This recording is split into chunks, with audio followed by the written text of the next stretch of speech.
বাহিনীর উপরে দায় চাপাতে পারবেন না। আপনি কি দিয়ে ফাইট দিবেন? স্বাধীনতা সার্বভৌমত্ব টিকিয়ে রাখতে হলে এই বাহিনীগুলোকে আরো শক্তিশালী করতে হবে। ওয়ার্ল্ডের সিচুয়েশন দেখেন, সবাই কিন্তু প্রতিরক্ষা খাতে কি হচ্ছে মোর। আজকের ঘটনাটা আসলে খুবই বেদনাদায়ক এবং কি বলবো, খুবই দুঃখজনক একটা ব্যাপার।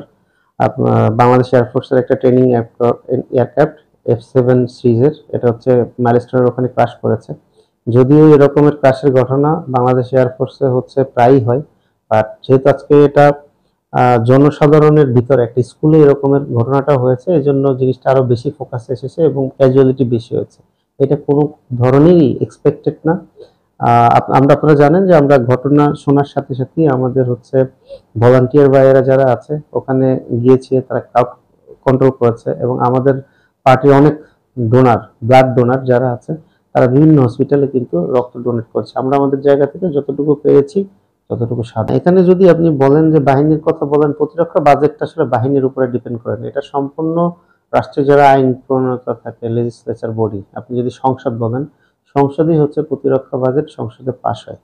তো আপনি যদি বর্তমান সিচুয়েশন দেখেন, পুরো ওয়ার্ল্ডের সিচুয়েশন দেখেন, সবাই কিন্তু প্রতিরক্ষা খাতে কি হচ্ছে মোর ইনভেস্ট করছে। অ্যাটাক হয়, কিছু হয়, সেক্ষেত্রে দেখা যাবে যে আপনি আপনি ডিফেন্স করতে পারবেন না। কারণ হচ্ছে আপনার স্বাধীনতা সার্বভৌমত্ব টিকিয়ে রাখতে হলে এই বাহিনীগুলোকে আরো শক্তিশালী করতে হবে। এবং আমাদের জায়গা থেকে যদি দেখেন, আপনি গত বছরের যে 24-25-এর বাজেটের থেকেও কিন্তু 25-26-এ যে প্রতিরক্ষা বাজেট আরো কমে গেছে। এটা হওয়ার কথা না।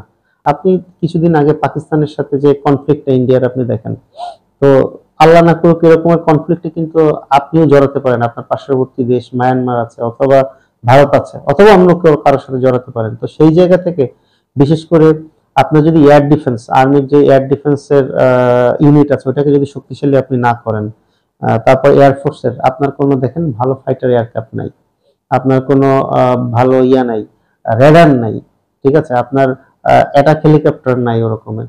আপনি কি দিয়ে ফাইট দিবেন? তারপরে আপনি যদি দেখেন আমাদের নৌবাহিনীর অবস্থা দেখেন, আমাদের কিন্তু বাংলাদেশের পুরো ল্যান্ডের পরিমাণে কিন্তু বিশাল একটা সমুদ্র সাগর, মানে সমুদ্র রয়েছে।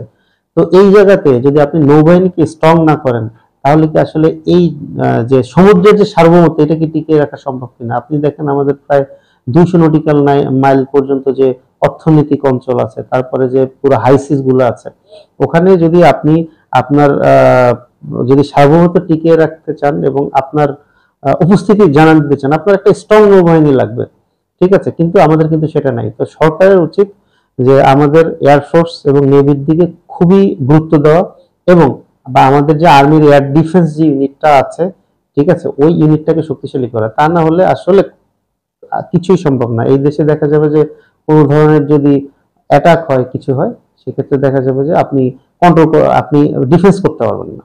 না না, আপনি দেখেন প্রতিরক্ষা বাজেট তো টোটালি ডিপেন্ড করে মন্ত্রণালয় এবং সরকারের উপর। এখানে তো আপনি বাহিনীর উপরে দায় চাপাতে পারবেন না।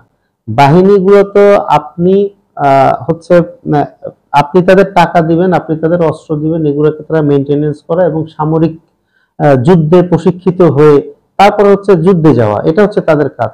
বাট প্রতিরক্ষা ক্রয়ের যে জিনিসটা আছে বা বাজেটের যে জিনিস, এটা তো টোটালি হচ্ছে গভর্নমেন্টের বডি থেকে আসে। এখানে তো আসলে সামরিক বাহিনীর কিছু নেই।